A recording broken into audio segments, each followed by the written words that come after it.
تو اس سے میں اندازہ لگا سکتا ہوں کہ یہ یقیناً جو ہے یہ چیز ایسی ہی ہوگی، اس کے آگے پیچھے ہی ہوگی۔ اس سے آپ معاشی ترقی کا اندازہ لگا لیں پاکستان کی۔ ہم نے خود اپنی زندگیوں میں 25-28 روپے کا پاؤنڈ دیکھا ہے، جو برطانوی پاؤنڈ ہے، اور اب وہ برطانوی پاؤنڈ جناب 375 روپے کا اور کبھی 380 روپے کا۔ تو یہ ہے پاکستان کی ترقی کی شرح اور پاکستان کی ترقی کی حالت۔ اور یہاں پہ بہت ساری حکومتیں آئی ہیں، بہت ساری حکومتوں نے کام کیے ہیں، کسی ایک کو قصوروار ٹھہرانا تو مناسب نہیں ہوگا، لیکن زیادہ تر اقتدار میں کون لوگ رہے ہیں؟ یہی لوگ رہے ہیں۔ کون اکانومی چلاتا رہا ہے؟ یہی لوگ چلاتے رہے۔ 90 کی دہائی سے یہ لوگ جو ہے حکومتوں میں ہیں، اور اس کے بعد جو حالت ہے وہ ہمارے سامنے ہے۔ اچھا، ویسے یہاں پہ مختلف حکومتوں نے مختلف کام کیے۔ KPK کے اندر عمران خان صاحب کی حکومت نے پولیس ریفارمز کی، ان کا بڑا چرچا تھا۔ پنجاب کے اندر پولیس ریفارمز کرنے کی بات ہوئی لیکن ہو نہیں سکی۔ کل رات سے ایک ویڈیو وائرل ہوئی بھی ہے، کیونکہ ایک پولیس آفیسر ہے، خاتون پولیس آفیسر، انہوں نے کسی پوڈ کاسٹ میں کہا تھا کہ اگر آپ کو پولیس روکے تو آپ ان کو اپنا شناختی کارڈ دکھائیں، 15 پہ کال کر دیں، وہ ان کو کوئی رائٹ نہیں ہے کہ وہ آپ کی پرائیویسی انویڈ کریں، آپ کی گاڑی کی تلاشی کر لیں۔ تو وہ ایک کوئی بندہ جو ہے وہ پولیس والے کو بتا رہا ہے، پنجاب پولیس والے کو ہی، تو وہ آگے سے گالی دے کے پنجاب پولیس والا کہتا ہے کہ جناب وہ جس نے یہ کہا تھا وہ تو سسپینڈ ہو کے گھر بیٹھی ہوئی ہیں۔ تو بڑی نامناسب قسم کی اس نے زبان استعمال کی۔ پچھلے دنوں ہی ہم نے دیکھا کہ وہ چاچا جی نے گالیاں دی، اس کے اوپر اتنا جناب مسئلہ بنا۔ اب یہ پولیس والا جو ہے وہ گالی دے رہا ہے۔ اب ایشو یہ ہے کہ اس سے پہلے بھی ایک پولیس کانسٹیبل آیا، اس نے سینئر افسران کو گالیاں دی، بتایا گیا جی کہ اس کا ذہنی توازن درست نہیں ہے۔ یہاں پہ اگر آپ ریالٹی کی بات کریں تو پولیس میں تربیت کا فقدان ہے۔ اس میں بزدار صاحب کے جو 3 سال یا جتنا بھی ٹائم تھا اس کے اندر بھی کوئی بہتری نہیں لائی گئی، اور پھر جس طریقے سے پولیس کو پولیٹیکل موٹیوز کے لیے استعمال کیا جاتا ہے، کبھی یہاں پہ چھاپے مروانے، کبھی وہاں پہ چھاپے مروانے، نہ بیسک لینگویج سکلز ہیں، نہ تمیز ہے، وہ اپنے افسران کو بھی گالیاں دیتے ہیں۔ اور یہ کوئی ڈھکی چھپی بات نہیں، ہر کسی کو پتا ہے کہ یہ ماحول ہے، اس طریقے سے یہ محکمہ آپریٹ کر رہا ہے، لیکن اس کو صحیح کرنے کے لیے کیا کیا گیا ہے؟ مختلف حکومتیں آئی ہیں، ایون کہ اس میں PTI کی حکومت بھی تھی، اس کے اندر کتنی بہتری آئی، کتنا سسٹم کو بہتر کیا گیا۔ تو یہ ایک ایسا ایشو ہے جس کے اوپر دیکھنے کی ضرورت ہے، غور کرنے کی ضرورت ہے۔ پر اینی وے کل سے یہ ویڈیو بھی کافی زیادہ وائرل ہوئی بھی ہے، اور وہ کل کسی نے ایک اور چیز بھی شیئر کی ہوئی تھی کہ ایک یوٹیوبر ہیں یا بلاگر ان کو کہہ لیں، نون لیگ سے وابستہ ہیں، نون لیگ کی قیادت سے ملتے ہیں، اور انتہائی گندی اور غلیظ گالیاں دیتے ہیں، لفظ استعمال کرتے ہیں انتہائی غلیظ خواتین کے حوالے سے۔ اب سوچ نہیں سکتے کہ کس قسم کی غلیظ ترین الفاظ استعمال کیے جاتے ہیں۔ وہ پاکستان آتا ہے، وہ منسٹر سے بھی ملتا ہے، لوگ اس کو پھول بھی پیش کرتے ہیں۔ تو یہاں پہ گالیوں سے ایشو نہیں ہے، لگتا یہ ہے کہ یہاں پہ ہمیں ایشو تب ہوتا ہے جب ہمیں یہ محسوس ہوتا ہے کہ ہماری سائڈ کو گالی پڑی، چاہے کوئی بھی سائڈ ہو۔ تو گالی جو ہے وہ کوئی بھی دے، چاہے وہ PTI کی سائڈ سے دے، مولانا صاحب کی سائڈ سے دے، نون لیگ کی سائڈ سے دے، یا کسی اور سائڈ سے دے، یہ نامناسب رویہ ہے۔ پر ہم اس کو پروموٹ بھی کرتے ہیں، ہمیں یہ برداشت بھی ہو جاتا ہے ایز لانگ ایز دوسرے کو پڑھ رہی ہو۔ باقی جو عوام کی سطح پہ گالیاں پڑھ رہی ہیں وہ عوام کا ایک اینگر ہے، عوام دیکھتی ہے کہ کیا کارکردگی ہے، بڑے بڑے دعوے تو کیے جا رہے ہیں، جو چیزیں آپ کو سم ٹائم سوشل میڈیا پہ نظر آتی ہیں اس سے لاکھ درجے زیادہ اس وقت چیزیں اسٹریٹ پہ ہیں۔ اور میرے خیال میں کوئی بھی باشعور جو حکمران ہے، کوئی بھی چیز بندہ جو یہ سمجھتا ہے اس چیز کو، وہ جا کے تھوڑا سا سروے کروا لے، تھوڑا سا دیکھ لے کہ عوام اس کو کیا سوچ رہی ہے۔ اس کی ذاتی دشمنی تو کسی سے نہیں ہے، بنیادی طور پہ ایشو یہ ہے کہ ان کی جو حالت ہو گئی ہے اس کے اوپر وہ فرسٹریشن کا اظہار کرتے ہیں۔ پر گزشتہ روز جس طرح میں نے آپ سے شیئر کیا تھا کہ علی امین صاحب نے مولانا صاحب کو چیلنج دیا ہے، آگے سے مولانا فضل الرحمان صاحب کے بھائی نے وہ چیلنج قبول کر لیا کہ جی علی امین نے کہا تھا کہ میں اپنے بھائی کو استعفیٰ دلواتا ہوں اور مولانا آ کے وہاں پہ الیکشن لڑ لیں، ہم کیمرے بھی لگا دیں گے۔ مولانا صاحب کے جو بھائی ہیں مولانا ضیاء الرحمان صاحب، انہوں نے کہا ہے کہ جی میں علی امین کا چیلنج قبول کرتا ہوں۔ انہوں نے ساتھ یہ بھی کہا ہے کہ میری حسرت ہے کہ وہ ویڈیوز ریلیز ہو جائیں جن میں آپ ان کے پاؤں پڑ رہے تھے، آپ اپنے لیڈر عمران خان کی اہلیہ بشرا بی بی اور بہن علیمہ خان کو گالیاں دے رہے تھے۔ عمران خان کی رہائی کی تحریک کو آپ نے خود ناکام بنایا، ورکرز کو چھوڑ کر پشاور چلے گئے۔ یہ مولانا ضیاء الرحمان صاحب علی امین صاحب کے حوالے سے کہہ رہے ہیں۔ آگے سے علی امین صاحب کا بھی اس کے اوپر رد عمل آیا ہے۔ اب سے کچھ دیر پہلے انہوں نے کہا ہے کہ جی ضیاء الرحمان کو اپنے سیاسی قد کاٹ کا اندازہ ہونا چاہیے.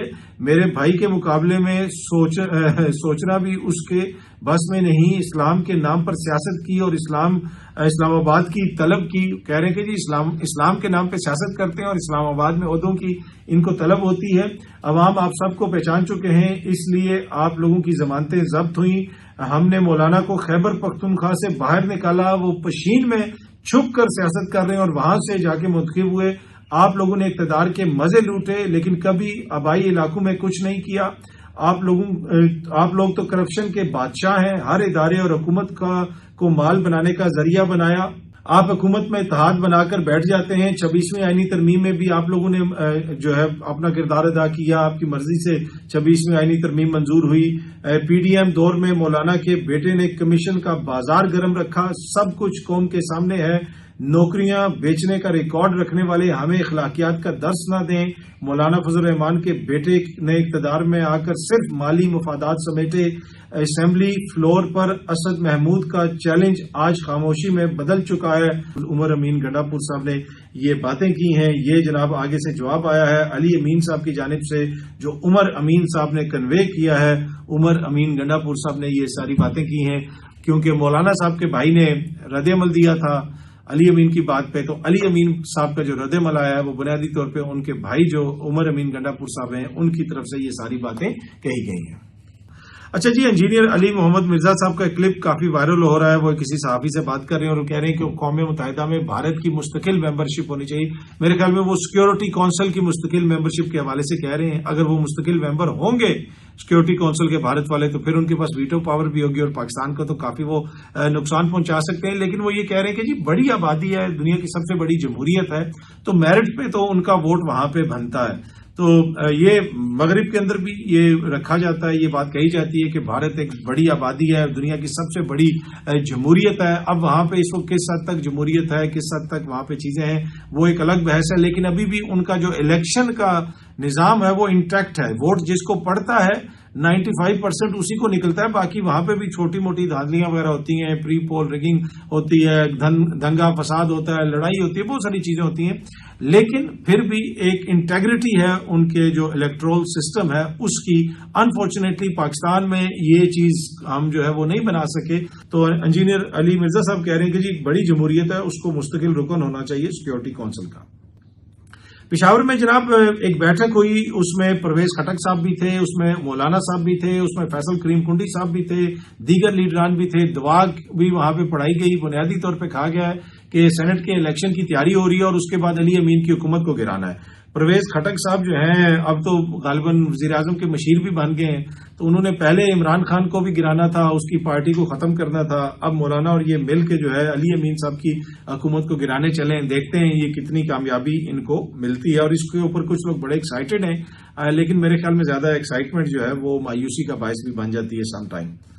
ڈاکٹر یاسمین راشد صاحبہ نے جناب جی پی او چوک جو ہے نا ہائی کورٹ سے ایک ٹرانسپورٹ کا آغاز کیا ہے، بنیادی طور پہ سروس کا آغاز کیا ہے. نیازی ایکسپریس کی گاڑی جناب وہاں سے لوگوں کو، صحافیوں کو اور وکلا کو کوٹ لکھپت جیل لے کے جاتی ہے، کیونکہ ٹرائل کوٹ لکھپت جیل میں ہو رہا ہے. عدالتوں میں تو ان معزز قائدین کو اس طرح پیش نہیں کیا جاتا، اور یہ پک اینڈ ڈراپ سروس جو ہے اس سے عام وکلا اور صحافی مستفید ہو سکتے ہیں. اچھی بات ہے، میرے خیال میں اچھی سروس ہے. لوگ جائیں وہاں پہ جا کے کور کریں جس حد تک ان کو اجازت ہے. ایران کے صدر کے اوپر جی قاتلانہ حملہ ہوا ہے. بی بی سی بھی اس کو رپورٹ کر رہا ہے. ایران کے صدر نے بھی کہیں پہ یہ بات کی تھی. اب بی بی سی جو اس کو رپورٹ کر رہا ہے اس کے مطابق ایران کے جو پریزیڈنٹ ہیں ان کو اسرائیل نے مارنے کی کوشش کی. جب یہ ساری جنگ چل رہی تھی اس وقت تہران کے ایک انڈر گراؤنڈ بنکر میں ان لوگوں کی میٹنگ چل رہی تھی. اس میٹنگ کے دوران وہاں پہ میزائل داغے گئے جو اس کا انٹرنس پوائنٹ تھا. 2 انٹرنس پوائنٹ تھے، ان دونوں پوائنٹس کے اوپر اسرائیل کی جانب سے میزائل داغے گئے.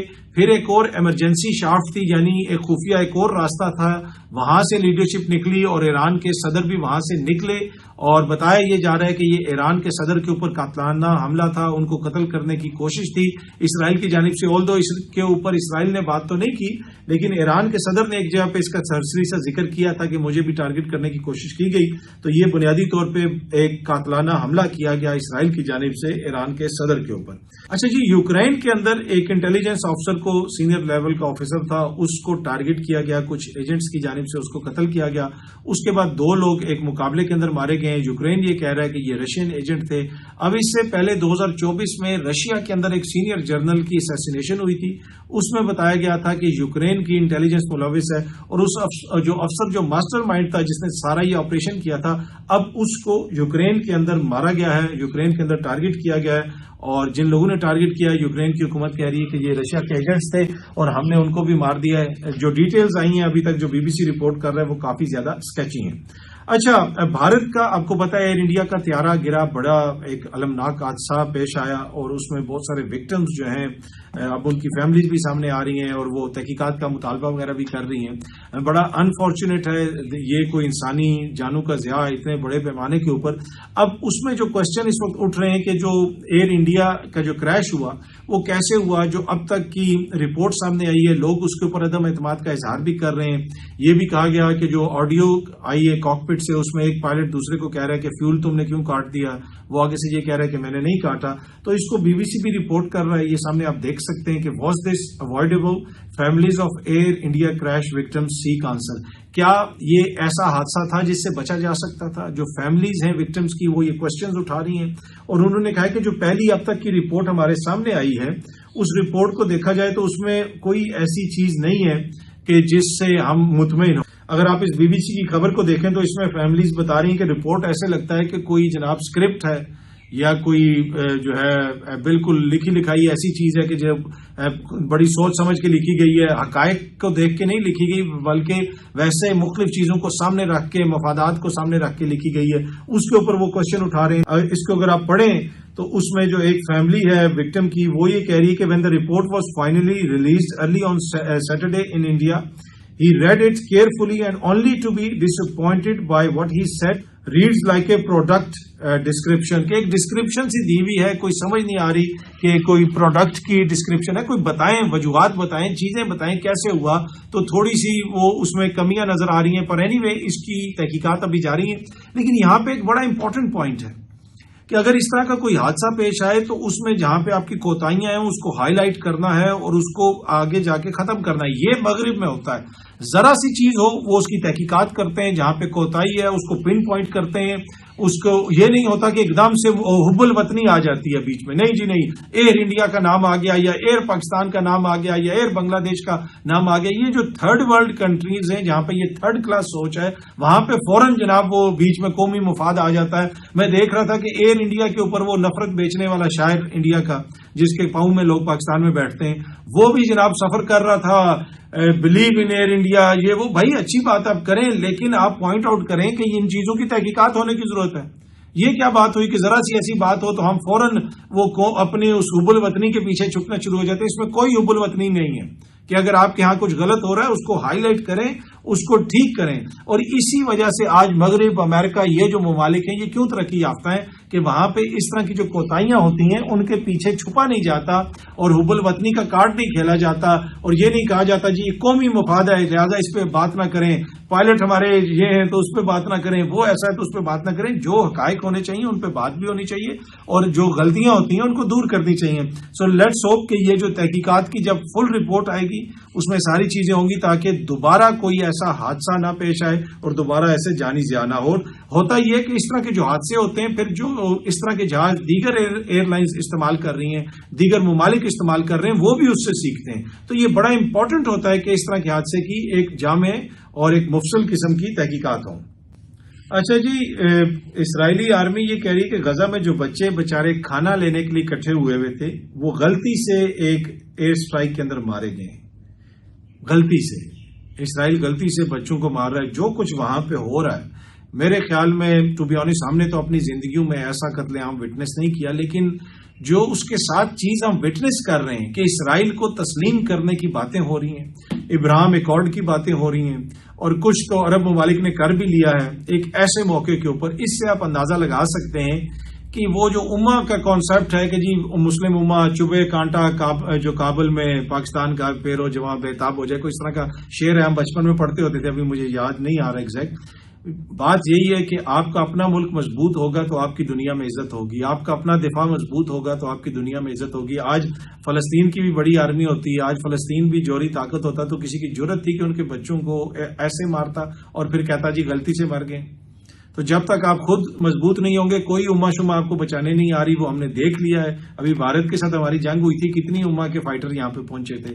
ایران کے ساتھ جو کچھ بھی ہوا سفارتی سطح پہ تھوڑا بہت ہوتا ہے، پاکستان نے جو کچھ کیا وہ کیا، باقی کسی نے کیا کیا؟ تو یہی بات ہے کہ اپنا ملک مضبوط ہونا چاہیے، اپنا دفاع مضبوط ہونا چاہیے، اور وہ جن لوگوں کو ہے نا جی کہ وہ نیل کے پتہ نہیں کہاں سے لے کے اور کہاں تک کی وہ باتیں جو ہے نا، یہ باتیں کرنے تک بڑی اچھی لگتی ہیں، ہمارے کانوں کو بھی بڑی اچھی لگتی ہیں، لیکن کوئی بھی ایک ایسا مسلمان ملک نہیں ہے جہاں پہ آپ جائیں اور آپ کو لیگل جو ہے وہ عدالتوں کے اوپر، سسٹم کے اوپر آپ کو یہ یقین ہو کہ میں مسلمان ہوں، مجھے یہاں تو انصاف ملے گا کیونکہ یہ مسلمانوں کا ملک ہے۔ لیکن جو مغربی ممالک ہیں وہاں پہ آپ کو بھی یقین ہوتا ہے۔